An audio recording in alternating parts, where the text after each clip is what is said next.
I'll just go back to how I met Mark, and I started Indian River Magazine, which we have over there. Hope you'll take a copy.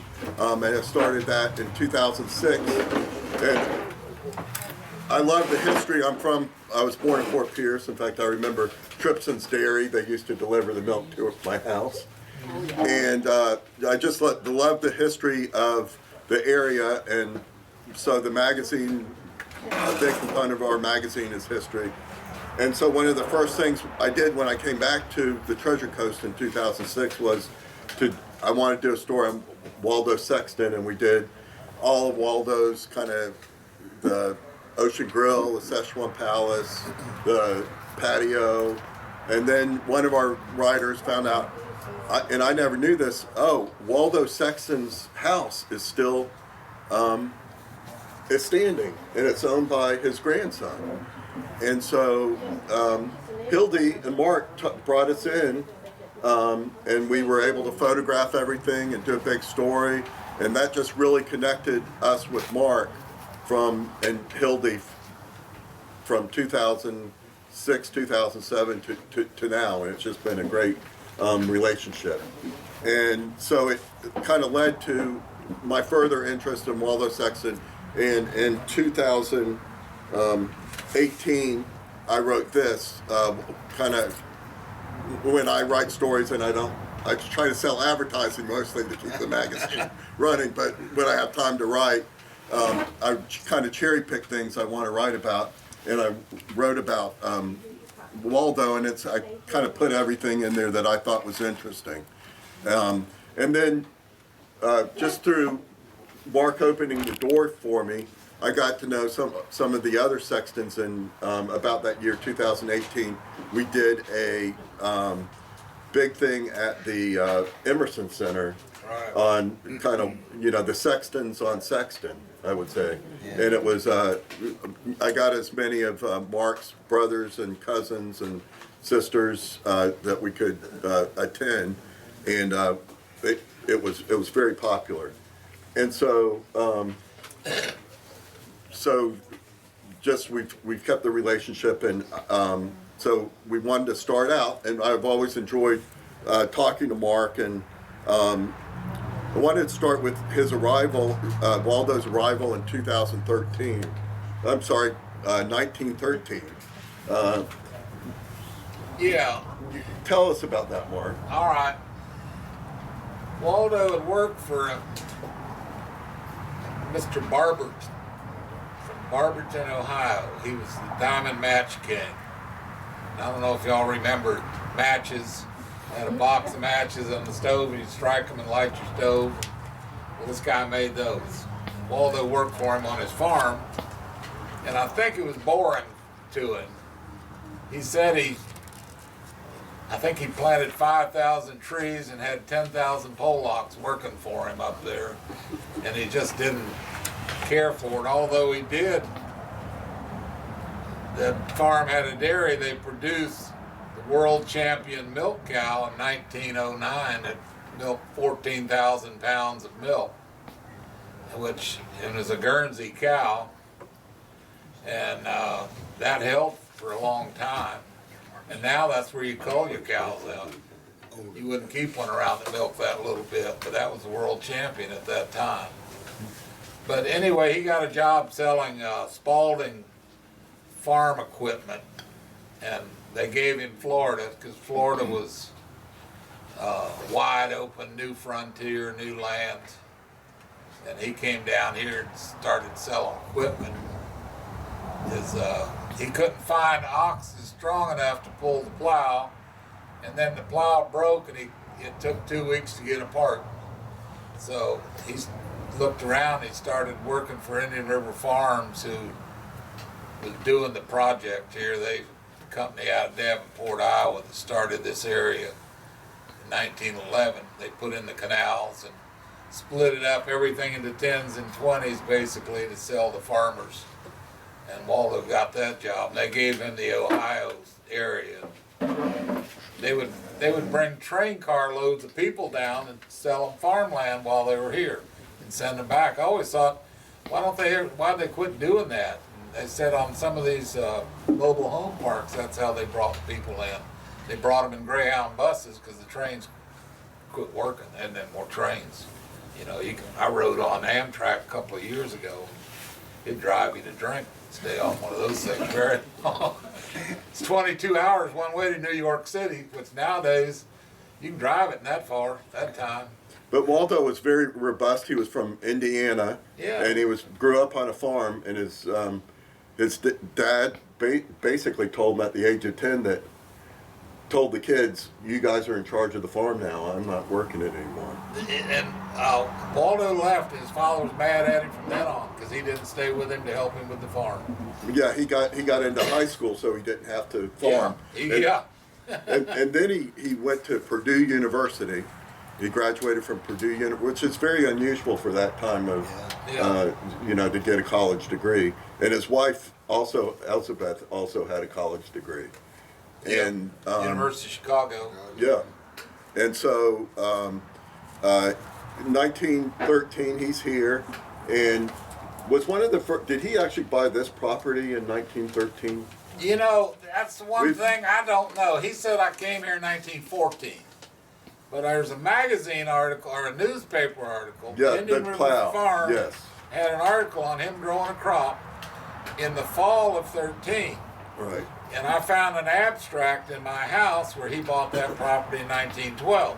Yeah, that's what I thought. So, but he always said I came here in 14. So I don't know, but as the story goes, he'd rather be a liar than a moron. So who knows? Excuse me. But as far as you know, he started building this place in 1917. Yeah. The house next door. Yeah. He had a dirt floor tin shack he lived in over here a quarter mile. And it had a flowing well, so he had running water in the house, which it wasn't much of a house. And I think he put a flowing well back here and started this house. This is a little more convenient to the road, convenient. He had his, I don't know what you call it now, but helped all the people working. He provided everybody with a house, and they didn't want to live around him. 1918, he marries your grandmother, Elizabeth Martins. Right. And they have two girls and two boys. Right, exactly. Tell us who the four were. Jacqueline was the oldest girl. She was married, born in 19. My mother was the second child. She was born in 21. Barbara Tripson. Right. And Ralph was born, I think, in 26. And Randy was 2 years later. But Randy always said that his grandmother lied about his age. When he was 12, she told him, I'm going to go get you a driver's license and you're going to drive me to Chicago. And so she went down to the courthouse where you got your driver's license and told whoever it was, give this boy a driver's license, he's 13. She said from then on, his age was wrong on the driver's license, but at age 12, he drove his mother to Chicago and back. It's pretty good for a 12-year-old. So in 1920, he opened the Oslo packing house, and then in 1924, he founded the Vero Beach Dairy, the first commercial dairy in the area. And was that right here? That was right back here. The original dairy fell down, and the concrete floor lasted, and we built a dog pen on top of it. But the bricks, I guess, they must. The other part of the dairy is starting to fall down where, because of the sulfur water, they had a real water softener and they'd put salt in it. And wherever that salt water spewed on the building, it ate up concrete, ate up the blocks, and it did that with that old dairy till it fell apart. And but they, up until they hand milked everything till the middle of the war.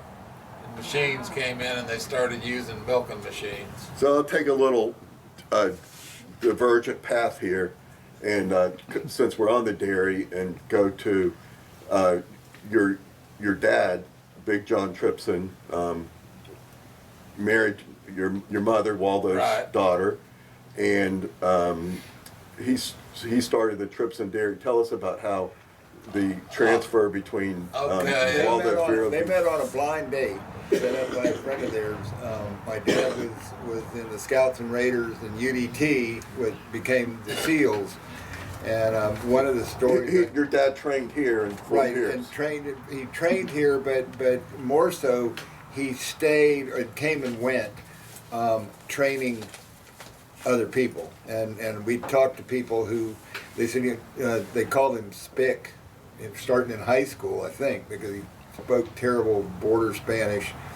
But he would go off on missions and then come back, and they didn't know where he'd gone, you know, and he didn't talk about it. He wouldn't talk about it. So this woman set up a blind date, and my dad appeared next door at the house to pick up my mom, having never met her. And he said, all of a sudden, Elizabeth, my grandmother, took her shoe and rapped twice on the ceiling, and they didn't have any clue. He thought she was nuts. And it turned out that there was a code between my grandmother and my mother that if he was tall, she was to wear flats. I mean, if he was short, she was to wear flats. And if he was tall, she was supposed to put on high heels. He was 6'5". So, you know, it was the code to put on heels. So anyhow, go ahead, Mark. But anyway, they got married after fall of '44, and he had to go to San Francisco to start practicing for the invasion of Japanese homeland. And so she went out with him, and they hitchhiked. They took 4 rides, got a ride from Vero to San Francisco. But on the way, he was from South Texas, and one of the guys there that liked him and knew him wanted him to, after the war, to come back and go into northern Mexico and run a goat ranch. The guy had 10,000 head of goats or something. And so my mother and father went there and looked at it. I know she looked at northern Mexico and said, "We're going home. We ain't staying here."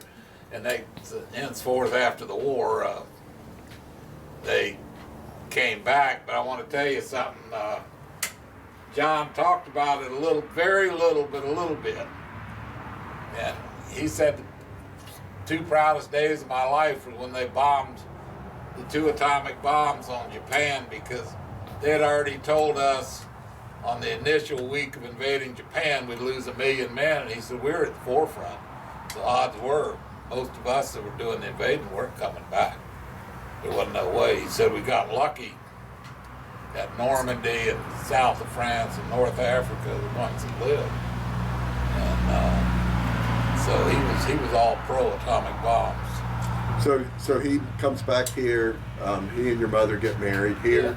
Yeah, they musters out and they come here, and they lived next door. It was after the war. There wasn't any housing. They lived next door, and one day she told Waldo, "I'm pregnant, Waldo," and he said, "Well, tell me what kind of house you want, because I'm going to build you one. I've raised my kids. I ain't raising nobody else's." So they built this house, that wall, the back stairs here, and that way.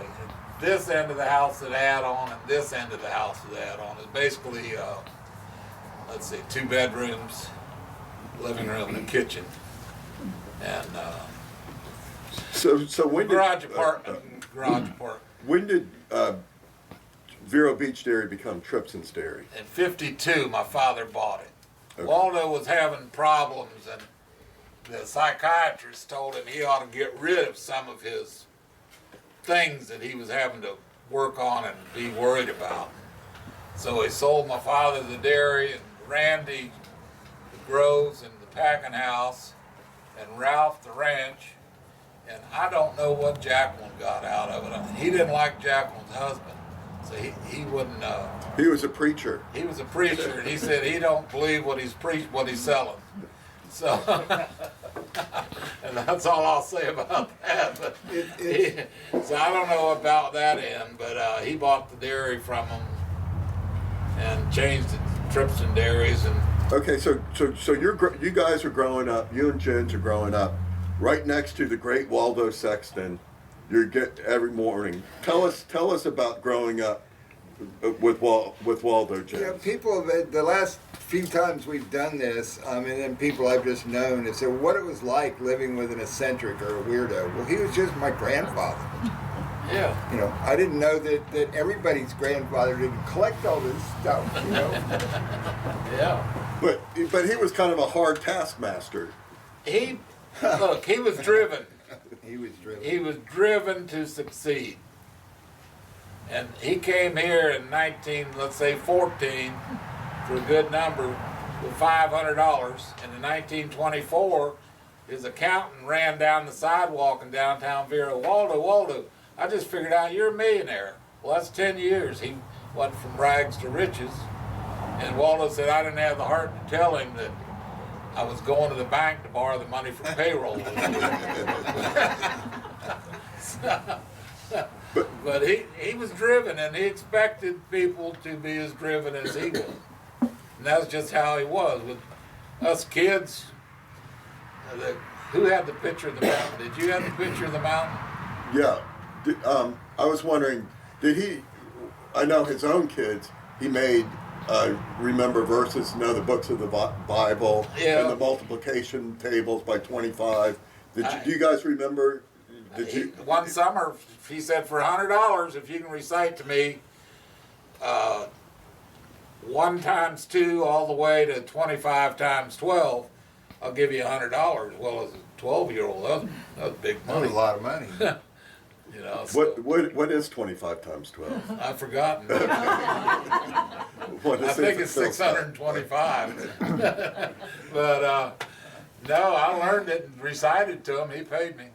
I think your sister, Logan, Yeah.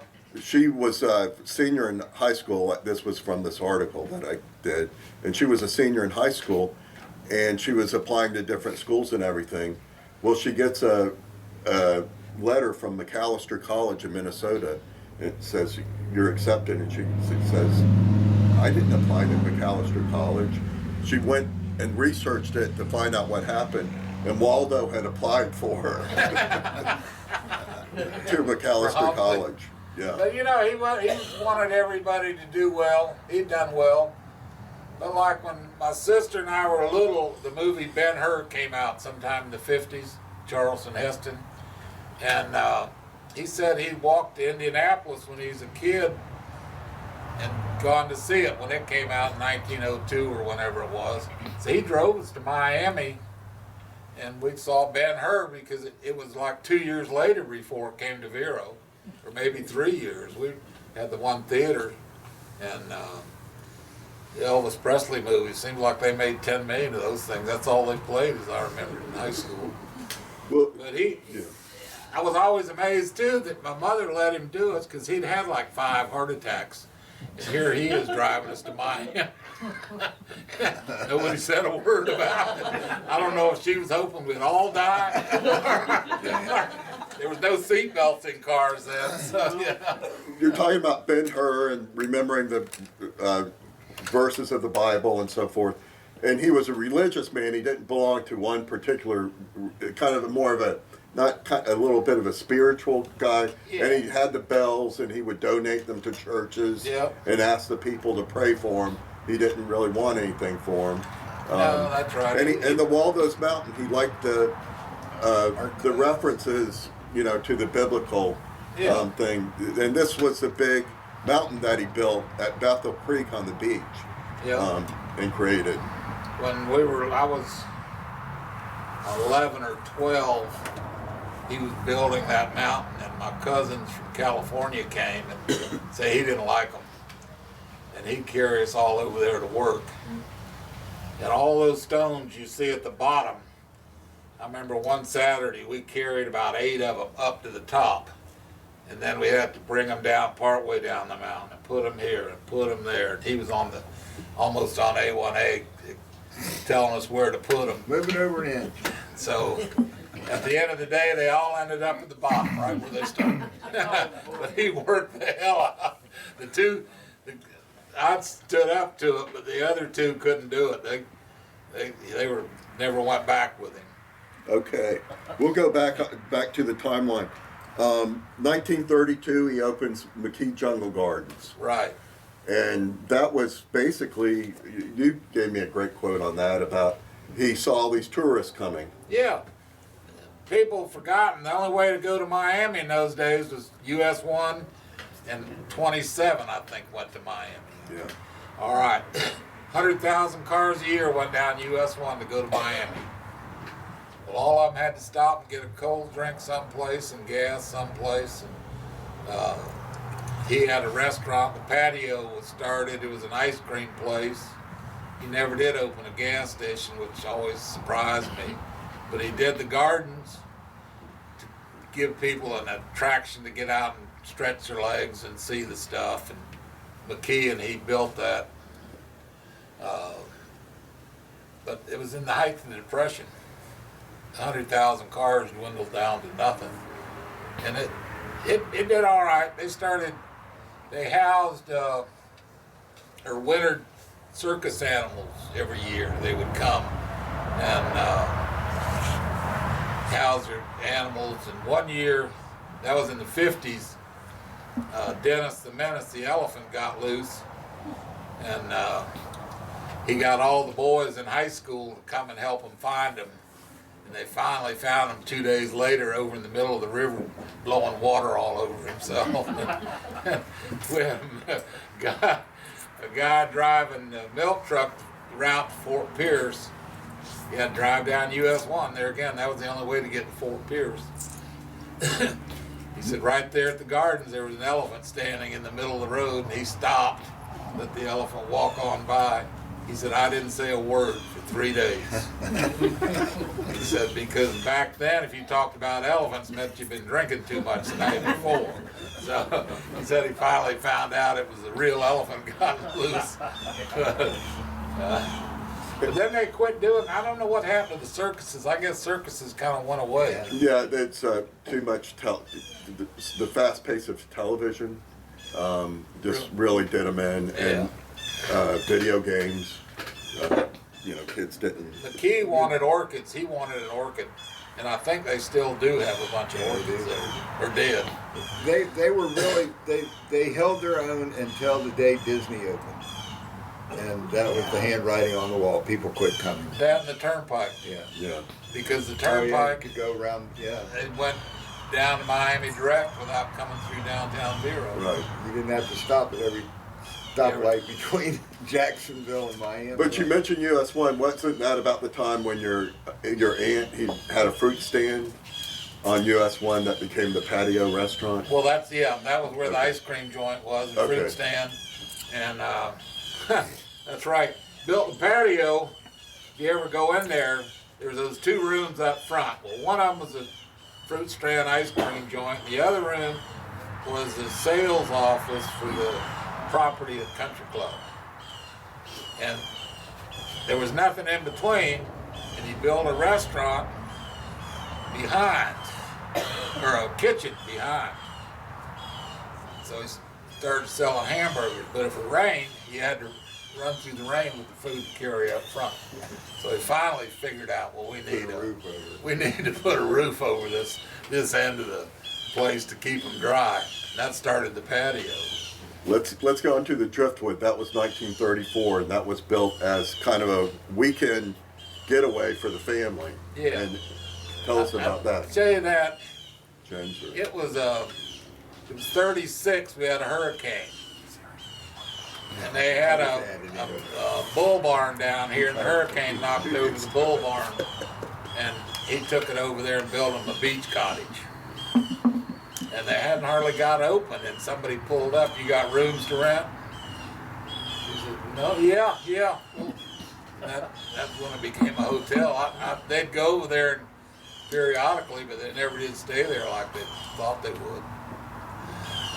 Because it was always rented. Summertime was slow. I don't know if any of y'all from Vero, but those years in Vero, businesses would close up for 2 months. There wasn't anything going on. Wednesdays, nothing was open. Grocery stores closed on Wednesday. There wasn't anybody there. Your grandmother lived at the Driftwood towards the end of her life. Yeah, she right? broke her hip, and they'd kept a room for where they had an elevator in the new Cervantes building, and she could get up and down. That's how I bought the house from her.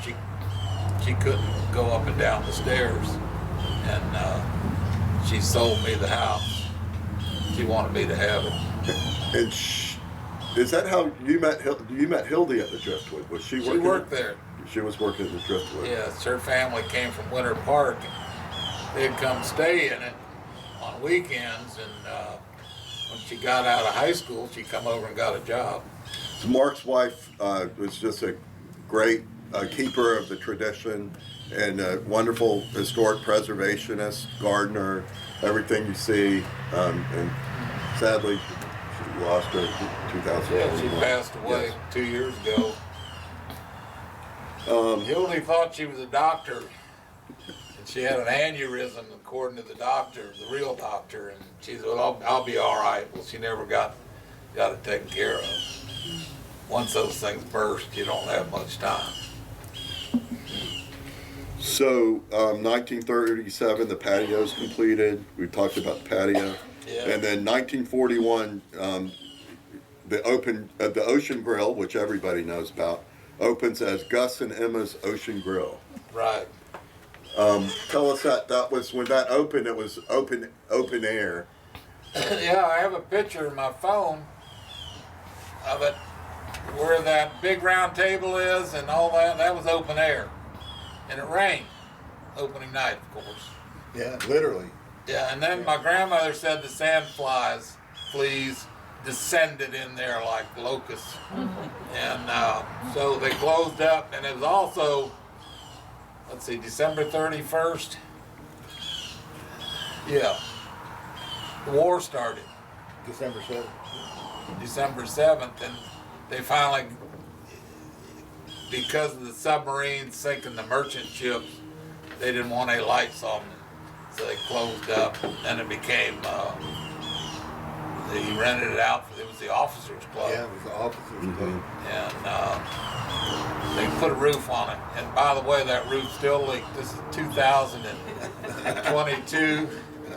And you can hide a leak, but you can't get rid of it, I've decided on. But, yeah, Waldo wanted a fine, elegant restaurant, and it is it, and the people doing it are Third generation. fine. That's it. You guys have been, the Repogles have been running it for how many? So just to show you his interest in agriculture, after doing McKee, Patio, the Ocean Grill, he starts what is now Treasure Hammock Ranch.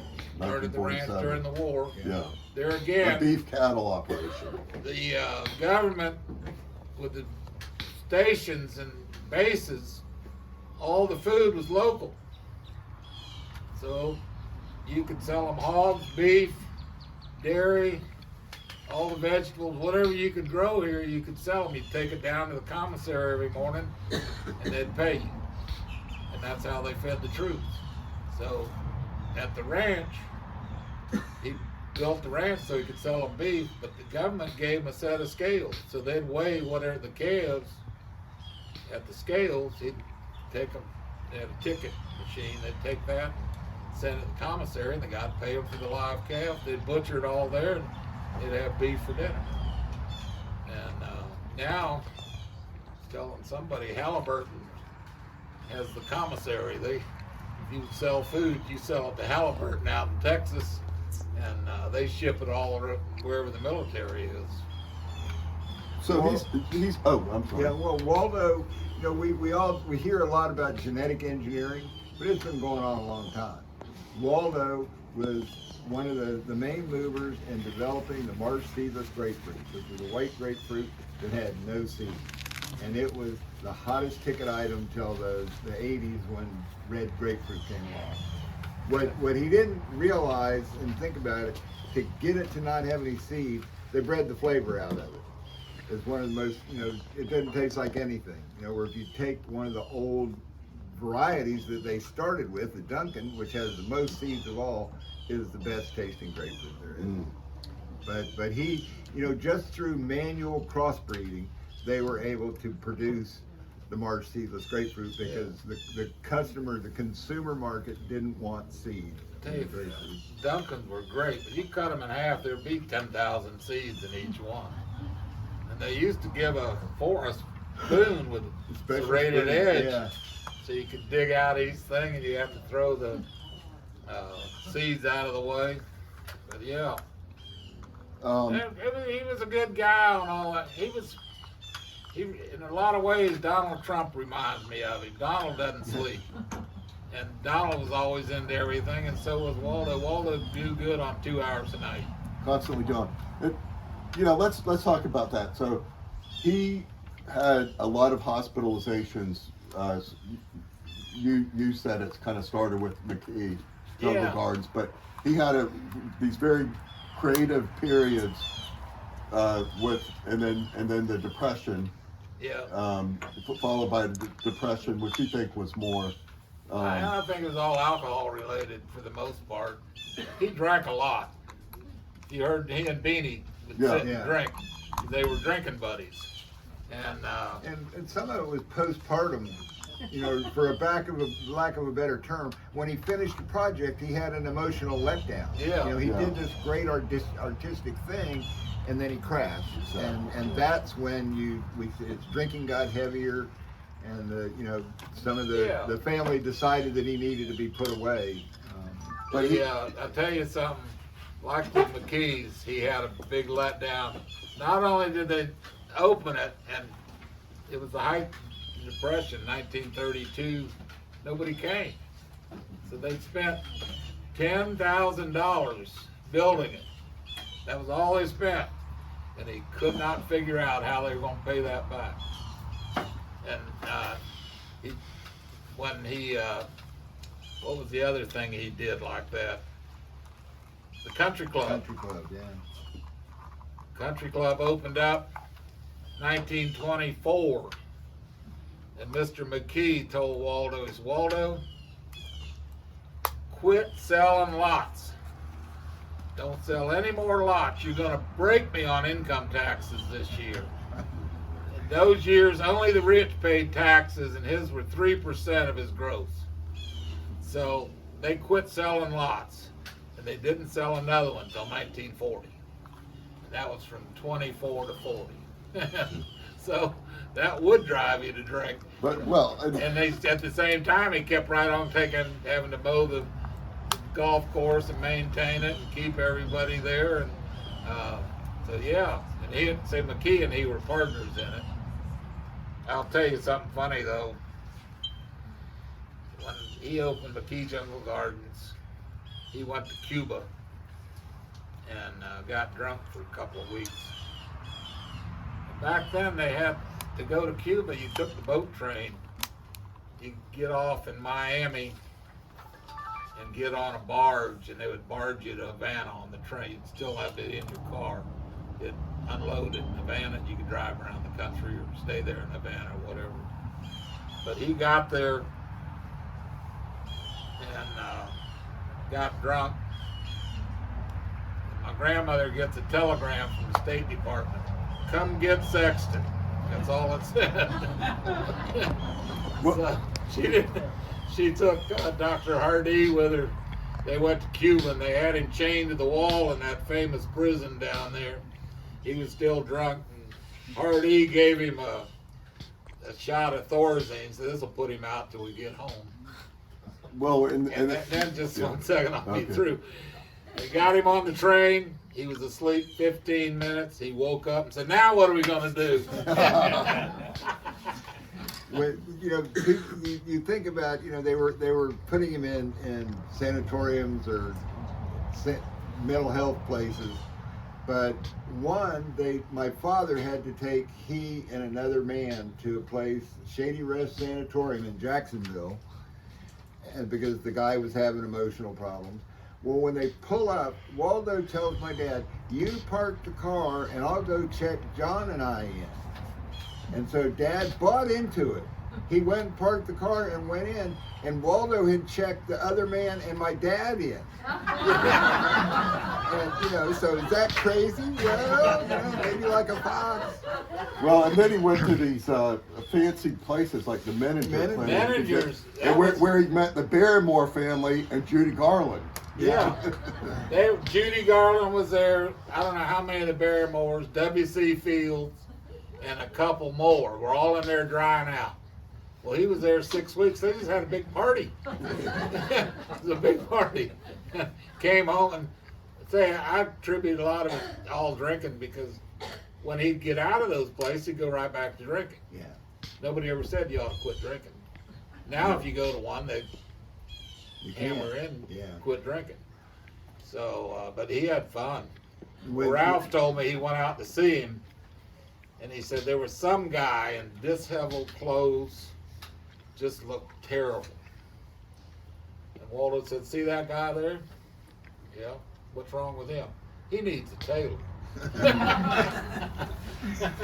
One of the times when they took him, and I think it was the managers, my two uncles drove him out, and they decided coming back that they'd stop and have a good time in New Orleans.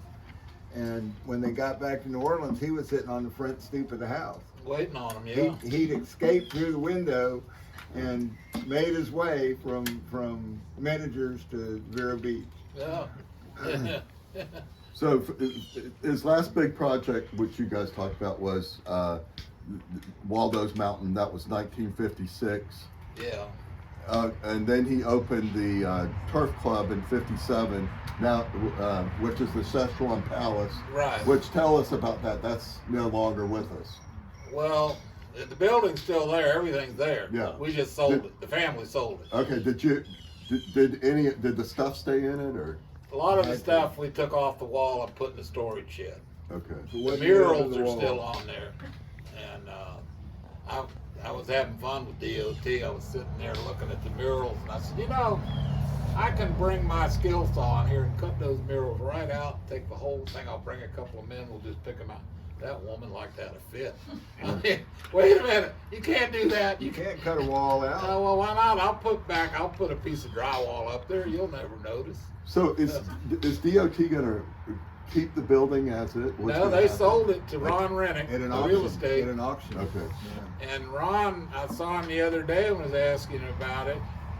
And he sold it to a Vietnamese guy, and it's going to open up in the spring as a Chinese restaurant again. Good. Well, Takeout, because they don't have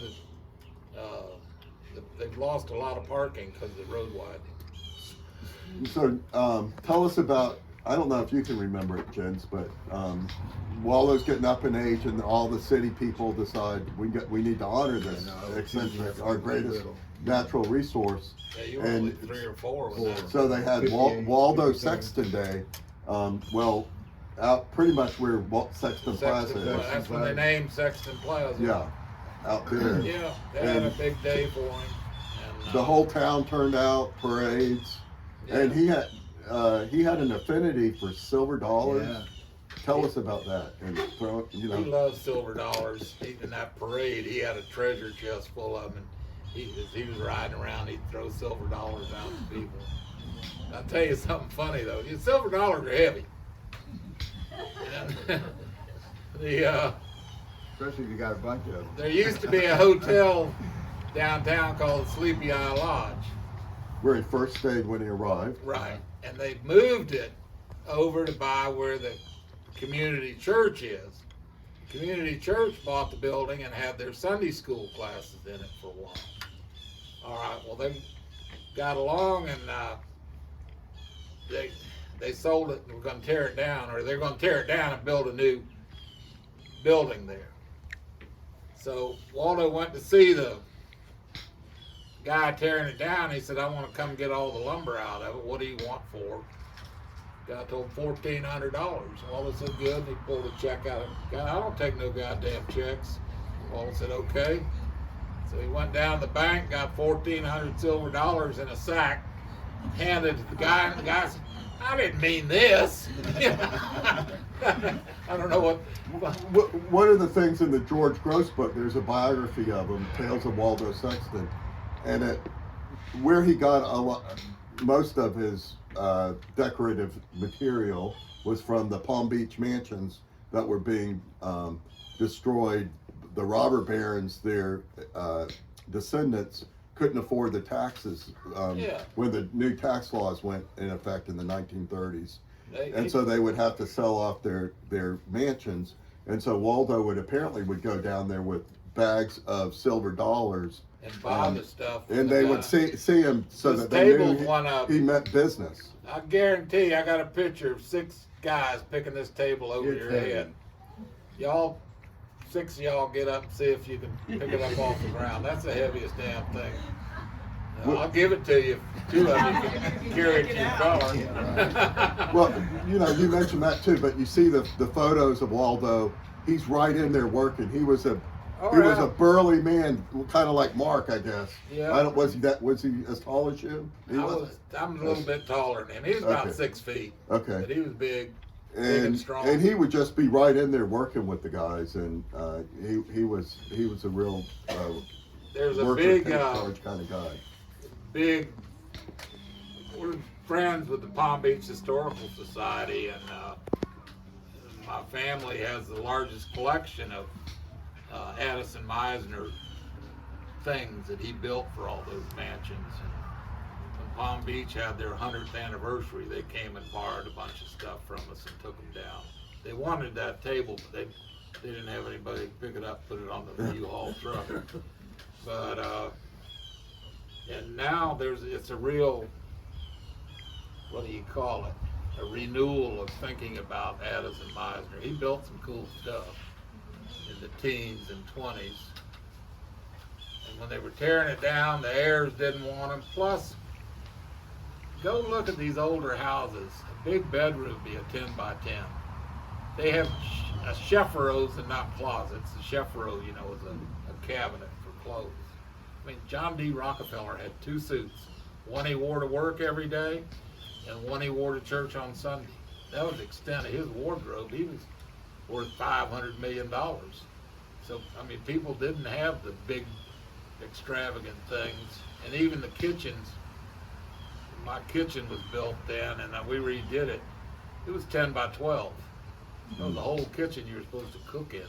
And so they needed tearing down, but everything in them was reusable. All the lumber, the walls were lumber. It wasn't any drywall, it wasn't any plywood, it was lumber. Tongue and groove lumber that you could take apart. The 2x4s, everything in it, and that's what he would buy. And paintings.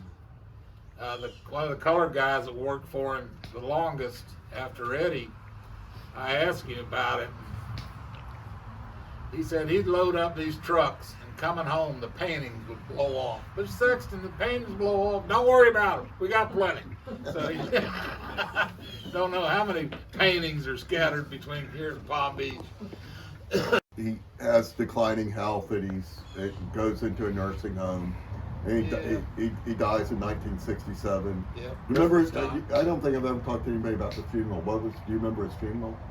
That community church was full. I think it had 900 people there. And he started having heart attacks and strokes, I imagine. They called them all heart attacks. And if you survived a heart attack in the 40s, you survived. There wasn't any rebuilding your heart or anything, and I guess they had amyl nitrate they gave them. I don't even think they had that, and it just went down. You can only stand. I don't know why he didn't die. If he hadn't been so strong, I think he would have. And he 6 or 7 years in the 6 or 7 years in the old folks home, and finally just gave out. Yeah. So tell us about the whole legacy. So a lot of these works were the buildings that he did were able to continue because of the corporate holding. Tell us about Sexton Inc. and what the family still owns. They own and that full controls. block there by the Ocean Grill, all those buildings and stuff. And that's it since it sold the Szechuan Palace. They're looking to start buying some more stuff. And the other, they call Oslo Packing, owns 500 feet of oceanfront up above JC with buildings on it. And where the mountain was across the road, they still own. That was all part of it. That's all. That's Sexton Inc. Yeah. Okay. Sexton Inc. Well, And- no, and- that's Oslo Packing. Also Packing, packing. Yeah. Is so I know I remember that Sexton Inc. roughly there were 4 children. There was about a 25% split on all of the Yeah, there Sexton was. Inc. They Is split that the evenly. same with Yeah. Oslo Packing House? Yeah, Okay. everything's Same. split. Okay. So other the stuff- grandchildren and They you get know, that- stock. Right. Yeah, we're right. on the direct. You know, I'm a represent our family. Mark did for 8 or 10 years. Represented our family on the board of both companies. And now I do, and it's the same with the other companies. Waldo You was used Waldo. to meet every year at the Szechuan Palace. Where do We you guys used meet? to. Where do you meet now? We started meeting at the Ocean Grill, but then COVID we haven't met anywhere. Well, maybe this year or next year. But Waldo was really big into long-term leases, and in the United States they're not that frequent. But like with the some of the businesses there on Ocean Drive and in Sexton Plaza, they were 100-year leases or 50-year leases. 100. The property that we have for Oslo Packing, which is where Ocean Club 1, 2, and 3 are, and then the Regatta Building, which is across from JC Beach, that's 100-year leases. And so they own the buildings. They built the buildings, put them up. We own the land underneath. And we sold one of them. A new group bought it, and it's a group of lawyers. And they came and said, well, we're gonna go ahead and accelerate the payments and pay you off this year. And we said, what are you talking about? And they had not realized, this is lawyers reading the lease, They don't know how to read. that they were, they weren't buying the business. They were buying the buildings from the previous building owner, but we still own the land. Yeah. And they thought they were gonna just take it away. No, not gonna happen. And there's so much. There was so much property. Like didn't it, a few years ago. Well, maybe a couple of decades. Some lumber company. Yeah, Crosby. Crosby Lumber. Crosby Turned out you Lumber. guys own that. Waldo property. been dead 25 years, and Crosby Lumber, which is off of Old Dixie downtown. Commerce Avenue. No, it's Well, Old yeah. Dixie, but before the railroad, this side of the railroad tracks. Right. Anyway, they were wanting to sell. They looked up on their land. Waldo owned the land, and nobody knew that. It was one of those things. He just hadn't bothered to tell anybody all his business. But what we figured out was when he needed lumber, he'd go get lumber, and that was the rent. Right. And so when he died, and I guess Mr. Crosby died too, Yeah. nobody knew what the deal was. The kids didn't know. We didn't. They Ralph didn't own the land, they owned the building, and they'd been paying the property taxes. That was part of the thing. Yeah. You had to pay the taxes if you had a building on his land. Yeah, he was big on. Now you own the property, but you got somebody else gonna pay the property taxes because he. During the Depression, he gave up a lot of land for property taxes, and they weren't, but I'll guarantee you, big property tax in 1931 around here was $100, but to go find $100 real quick if you need it. We'll start taking questions, but if anything else you want to learn about Waldo, just Google Indian River Magazine and Waldo Sexton, and you can see this article. We don't have copies of this because it was 5 years ago, but we have our latest copies out there, so feel free to take those. And any questions? Thank you, Jim. Jim actually can be part of our discussion here. We were talking about finding things. About a few years ago, Jim found a book of Waldo's sketches. Right. Marshall was talking earlier about Waldo, he wasn't a very good sketch artist, so he turned a lot of stuff over to Bacchus or somebody else. Right. But you found this. Yeah, so, Ralph Sexton had donated this artist sketch pad from 1956 to an auction. They were trying to raise money to the old Plaza Theater. When it stopped being a movie theater, they were going to have a performing arts building there. So they were trying to raise money to make that happen. So Ralph donated this artist sketch pad to the auction, and a friend of mine purchased it, who later I purchased it from them, donated to their charity. So I ended up with it, and so I shared it with Gregory, did an article on it, and there's just a number of really cool things. Waldo had gone to California to the family out there to stay for a little while. While he was there, he was introduced to a artist from Hawaii, from Honolulu, and somehow during this visit, he agreed to teach Waldo to be an artist within 24 hours. So he proceeded with the sketch pad. He would draw, let's say, a bell, and he'd want Waldo to draw the bell. Here he drew a covered, a bridge with a covered building, and to play with the depth, and all these, you can see all this very, I took art in school, and I remember going through some of these exercises, and you see where he had him do it. And then the last half is where Waldo probably came home, and they were starting to do what became the Szechuan Palace building, which that actually was the Vero's first art center, right? That building. He was trying to make it. He was trying to make it, and inside, that's why there's so much art on that, in the walls of the building, all around the top, on the walls. Well, anyway, so in that book, he has a sketch of that building and what he thought the facade should look like, how it should have little the awnings, and how he wanted to whatever you call it, the north, south, east, like you have on a barn. Windmill, weather vane. Yep, he had that with horses and a cow. And anyway, that's quite interesting. He had also a drawing of the Waldo's Mountain, which again, that was kind of an exercise thing. You got the circle, but you could tell in the palm trees and everything, that's Waldo's Mountain. So it's got some historical things, and of course, with him, he liked bulls, he liked bells, he liked the ranching, so there's cow pens, and there's men climbing the wall of a cow pen, I guess like trying to get away from the bull. And so, but anyway, it's a kind of a neat item to have, Thanks, Jim. And, yeah, go ahead. Questions?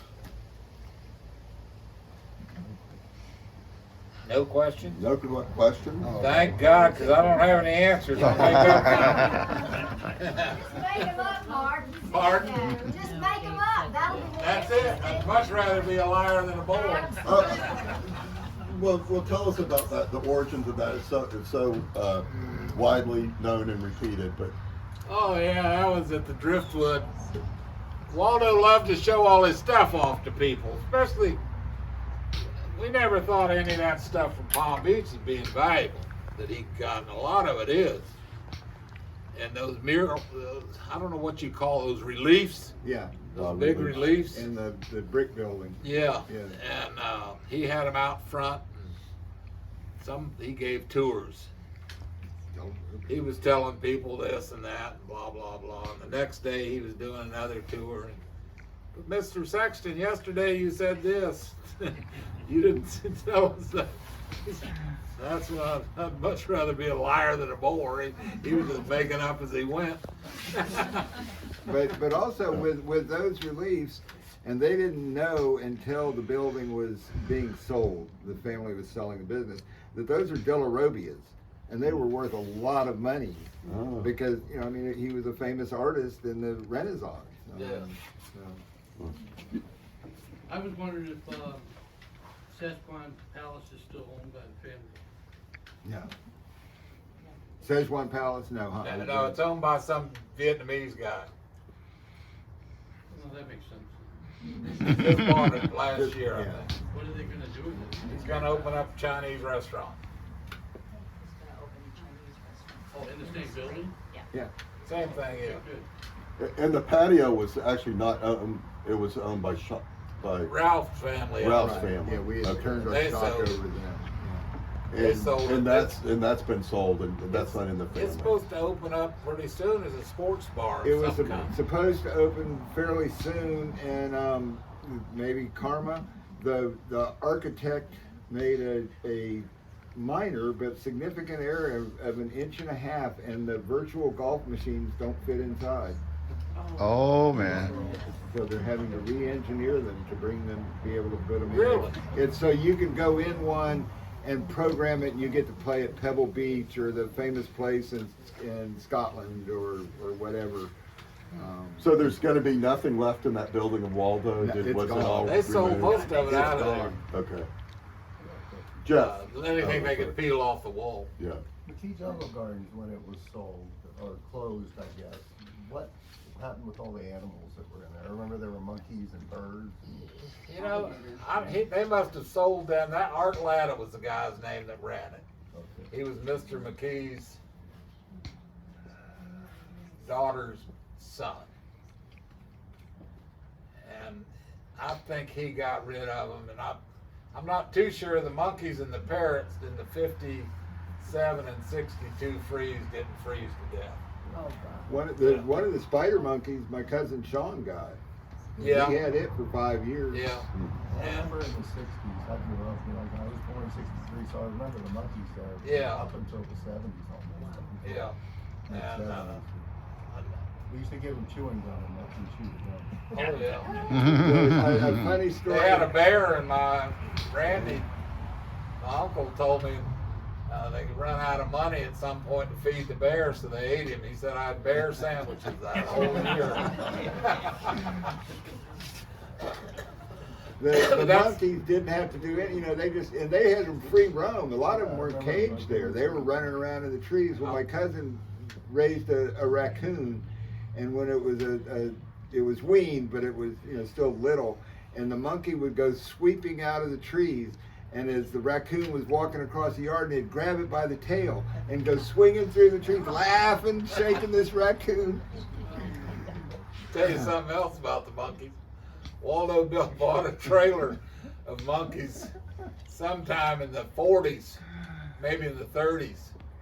Turned them loose at the gardens, and monkeys being monkeys, they scattered from McKee Jungle Gardens all the way out here past 58th Avenue. And when you go in the groves, they'd be up in the trees, they'd pick an orange and throw them at you. And he hired a bunch of kids to give them guns and bullets to go kill all of them they could kill, because they had half the orange crop on the ground, throwing it at everybody. It was right south of the gardens was Oslo Hammock, which is a 320-acre grove he and McKee had. Good Another stand. question, the mahogany table that's Yeah, in there, what can you say about that? it's a beautiful table. I wanted to steal it. I should have. Well, in 1903, Waldo went, he was 18 years old, and he went to the St. Louis World's Fair, and the Philippine Pavilion was there for the Philippine government to sell their wood, their forest. And the table was shipped here as one solid piece, and it's actually not mahogany. It's another kind of wood, and I should know the name because I went to St. Louis with my cousin and did the research. But the man that identified the ladder from Bruno Hoffman, who kidnapped the Lindbergh, he identified the wood. So Waldo saw this table, and then, that was 1903. He was 18 years old. And then in the 30s, he decided he wanted to come up with his table. And I guess it was actually the 40s by the time he got the table. But anyhow, he tracked it down, starting at St. Louis. And a furniture company in New York City had bought it. And he contacted them. And the table was in their basement because the father did not want to cut it up into smaller tables. And so there's pictures someplace, I guess Sean has them. They used it for a flip shop. Yeah. Shop. But they put it on a semi and took it to the East River to put it on a ferry. But semis don't look now what they look like then. A lot of them you'd have a driver in the front and back. And with a 35-foot table then in downtown bigger New than York a City. semi. Yeah. You had to, to maneuver, you had to be able to drive the front and the back. And then they put it on a tugboat and shipped it to Fort Pierce and took it off in the port of Fort Pierce and put it on semis and brought it to McKee. It's a cool table. Yeah, beautiful. We stored it in the back here for probably sorry I didn't make it disappear. Do y'all know what the story is of the, I want to call it the stump, but out in front of McKee, that Yeah. huge It's the cypress, stump is it from cypress? Zephyr Hills. Is that where it came from? I was wondering where it originated. Yeah, Zephyr Hills. Waldo hired, I don't know if y'all remember Knight Mathis, they had a record, hired them to go over there and get it.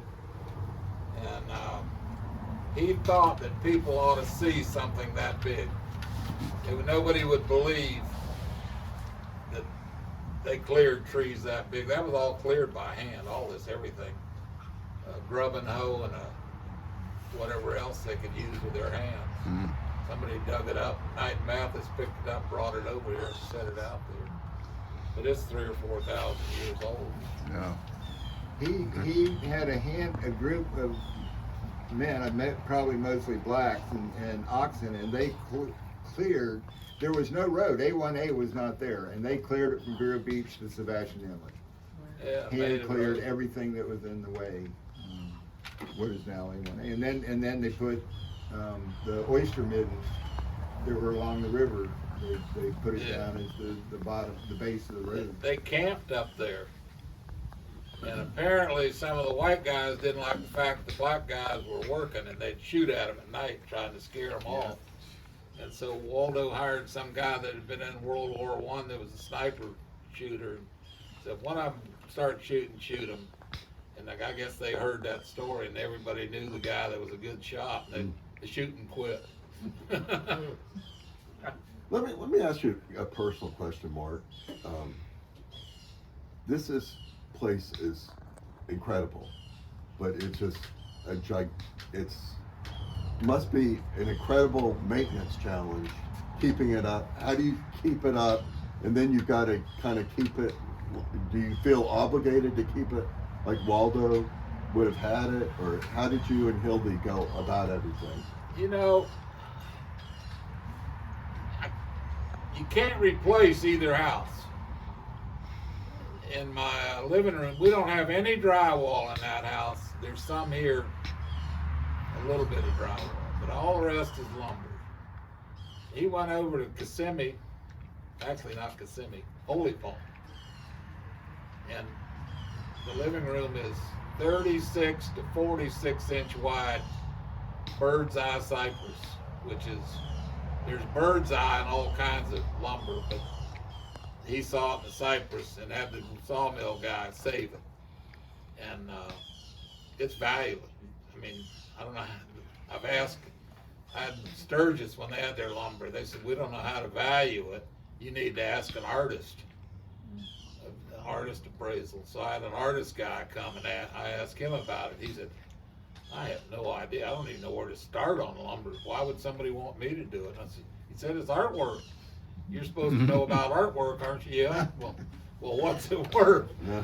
So how do you not maintain something like that? It costs money. No, I mean, but what are you thinking? What's your whole approach? Is it? Well, It's historical. I'm going to keep it like it is. I'm gonna keep it. See Charlotte's that gonna girl get over it. there in black? Okay, That's gonna She be loves hers. it. And I'm trying to keep it for her. that's wonderful. Now, if you go out, Everything. if you go The whole out, place. Yeah. out in the It's all front, yours. there by the garage, Greg, there's a railroad jack. And every time some young guy wants to come date her, I say, if you can pick that thing, carry it over there and put it on the back of my truck, you can take her out. So far, none of them's moved it. It's now sitting there. What'd you say? That's why she's still single. That's right, that's right, that's right. But you know, I mean, like tables like this, or the table at McKee, or the wood in Mark's living room or upstairs. Yeah. They don't make it anymore. You can get big cypress, a few left in Louisiana. Yeah. But the price, like $100,000 to cut that tree right there. I tell you the history too. That table was the dining room table for the Dodgers when they were here. There was two of them, they're identical. And we went and got them. Dick Bird ran Dodger Town. He said they're remodeling, they're gonna throw everything away. We went and got that board and another one. Same, they look identical. And benches, there's a bench around here somewhere where all the Dodgers sat down and put on their shoes. Is it upstairs? And the other one, Pat Corrigan was building a house, and my father gave it to him, and it's in his dining room. He had a cut, and it makes an L countertop, which is beautiful. And but that thing, where you gonna put it? It's like my grandmother. I remember talking to her. I said, "Why didn't you keep that big board?" She said, "What am I gonna do with it? Where am I gonna put a 35-foot? This table's 16 feet. This is a pretty good sized room here. With double it, you gotta have a hell of a place to put it. That Hall of Giants is perfect. It's He basically built it for the table. He basically- literally built the Hall of Giants building to put the But table. if you look at like the lighter wood, you can't get that anymore. Very little. It's not here. When the white man first came to the United States, there was 12 million acres of lighter pine, which is pine. This is all heart of pine, and it's gone. It doesn't make. I've talked to forestry people. None of them can tell me They have no clue. how it made. That you got to. If you want to put a nail in there, you got to drill it. And so, how do you replace something like that and not take care of it? I'll tell you something. I remodeled my kitchen, and we took the wall out, and the studs were true 2x4s, and they were lighter 2x4s, and we cut one so we could get it out, and the turpentine bled out of the wood, and that was put in there. I found a note when it was built in 1921, but it was still it smelled good. There's nothing sweeter smelling than lighter wood cut with fresh turpentine dripping. But a lot of it that's out in the woods that's left is dried out. They call it brickly, and you can't light it on fire. It won't light anymore because it's dried out so much. Okay, you guys, thank you very much, and have a Thank great you. day. Again, Mark and James are here if you have any other questions. Thanks. Thank y'all for coming. I appreciate it. I don't know if you all are interested, but there is a cattle expedition going on next door. Oh, okay. The Cowboys. Yeah, there's cowboys. Yeah. Yeah. They haven't done it yet.